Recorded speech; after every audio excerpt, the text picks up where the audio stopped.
Hey guys, so today I thought I might try something a little bit new. I am going to be taking a look at the cheapest game available on Steam for Linux. The game itself is a game called Toki Tori, and it's available for the very reasonable price of 34 British pence. Now that's a 90% discount. It would usually cost £3.49, it says here. Now the offer itself is available till the 12th of January, and I really just want to do this video segment to take a look at what kind of bang we can expect for our buck, or of course in this case 34 pence, when it comes to budget gaming. Now the game itself looks something of a mobile port. I haven't played it extensively. I want to go into this game reasonably blind. All I really have done is just to check that it works and sort of what the gameplay mechanics are.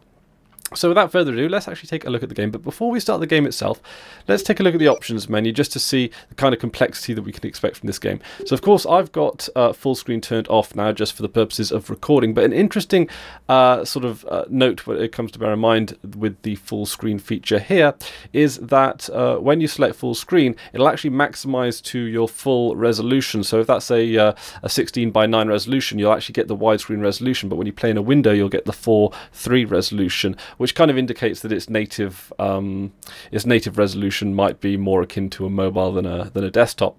The visuals, so this is basically your graphics options, 1 star or 2. The sound effects, you can obviously choose the volume of the sound effects, and of course you can choose the volume of the music. Now the music here is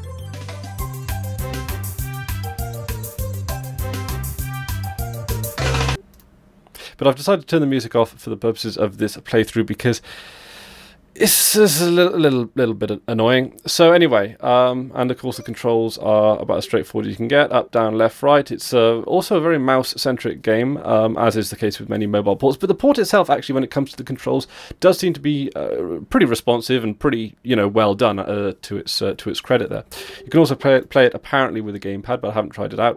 And yeah, you've got, of course, all the mouse gubbins is there. So like I say, it does, like you can just tell from the sort of the interface that it does look very much like a mobile port. And of course, you got the game itself. So I've only, of course, unlocked the first few missions, but I'm going to give you a run through of them just to show you what it looks like. It's a puzzle game by its nature. It's a very straightforward puzzle game, but that being said, of course, I've only played through the first section here. You click, you move, you click, you move, you click, you move, and you have to effectively hatch the eggs. Now, this is like a ladder here, but you can also click up here, and the bird will actually automatically take you. He'll automatically navigate his way around the map quite easily. And then yeah, you just have to hatch the eggs, or crack open the eggs, or whatever. So yeah, of course, this game, it does feel more like a kid's game than it does any kind of sort of full-featured extensive game, and I guess you might kind of expect that for something of this price. That being said, there are plenty of games that I would by no means call children's games available for in the same price range as this. And actually, some of the puzzles, like they get, as it gets later on in the first section, it does require a little bit of thinking through. The puzzles, for example, you can sort of paint yourself into a corner, and it is quite forgiving. You can actually rewind the gameplay in a very sort of Prince of Persia-esque way. So you can. Okay, so here's our first puzzle, as it were. This is a very easy puzzle. So think Lemmings. It's not massively dissimilar from Lemmings in terms of how the puzzles are structured and how you sort of navigate through a map. So we've got various tools here at the bottom. So those double X's mean that I can't actually use the bridge building tool, which is effectively here. You build the bridge, you move on. Okay, so there are porcupines here. So you just build a bridge over it. And for this particular training mission, I guess it effectively is, you can have as many bridges as necessary. There you go. Little birdie there has succeeded. Let's crack on to section 3. And it gets a little bit progressive, as you would kind of expect with these kind of games. So if the learning curve carries on at the rate that it does, then yeah, then I think you can sort of expect something out of it. I think you can legitimately expect 34p's worth of entertainment. I think that is almost guaranteed. I think I've pretty much already had that at this point now with the first couple of levels. I'm not going to comment whether or not it's worth the £3.49. I think that might be going into sort of, well, if you look at other games you can get for that price, you could probably find something that's a little more entertaining. But that being said, this game is polished for what it is. It's not just a mobile port that you've lifted and taken onto PC. Well, it kind of is, but it's done in such a way that it doesn't feel like... it doesn't feel broken, it doesn't feel disjointed from moving from one platform to another. It actually feels like comfortable to work around. It feels comfortable to work in. And the reason why it's... I'm assuming that it's a mobile port is from its aesthetic more than anything else. In fact, it does actually have a lot of elements that aren't mobile porty. For example, usually at the end of a mission, you get given 3 stars or 4 stars out of 5, or you get given a rating based on time and so forth. And also, I haven't seen any sign of microtransactions, which is pretty good. I do tend to dislike the idea of putting in microtransactions into a game that you've paid for. I think that's pretty objectionable, even though I've only paid 34p for this particular game. So anyway, as you can see here, my bird has fallen into a hole. Oh, what shall I do? Well, this is a pretty neat gameplay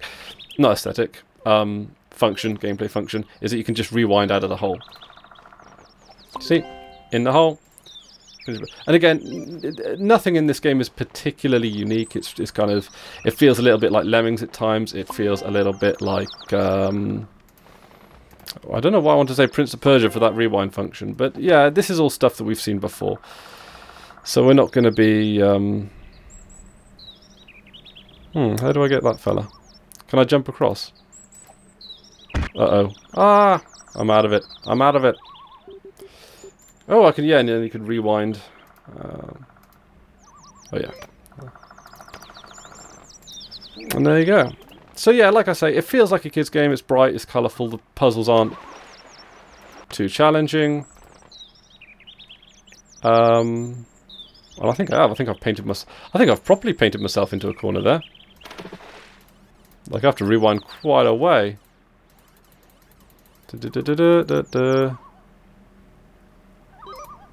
Oh no, I don't. So you pick up that egg. And I got to admit, there are games on Steam that are worse than this by... Same mistake again. I think I'm really just showing off my my lack of logic here. Yeah, there are plenty of games on Steam that are sort of worse than this, that are more broken than this, that are just not as fun as this. This is kind of, you know, it's a fine game to play. Of course, we're going to use the bridge here. You know, when you're bored, when you want to kill some time. But it's not gonna win any awards. But definitely so, yeah, and there we go. And I kind of like that, is that you have to sort of plan out the chronology of your level, because you finish, you know, when you finish the level there and then, which is, again, is quite interesting. Most levels kind of have some kind of exit strategy or way out exit, but not this one. Again, it's a little... It's more of the same. I mean, we have seen this game sort of in different iterations. Obviously, not this game itself, but the mechanics of it, the atmosphere of it, the feel of it. But again, you're going to get 34p's worth of entertainment out of it. Again, and no sign of microtransactions. I don't think... I can't see any on the horizon there. There is some DLC that's available. In fact, you can pick up the 2 Tribes pack at 85% off for £2.24. So then the prices start rising when you start bringing in the DLC. But again, if you've played this game to completion and you know, the DLC, I'm going to assume, is just an expansion of levels. You kind of know what you're getting for that. So yeah, that's about it for Toki Tori. A game that's worth 34p. I thought I might take a look at the cheapest game available on Steam, just to see if it's any good, whether or not it's even worth the price tag that's been assigned to it. And it looks like it has, to be honest. Again, a game that's not going to win any awards, but you're going to get 34p's worth of entertainment out of it. And the reason I didn't decide to do this particular video with a free-to-play game is because, first of all, there are a lot of free-to-play games.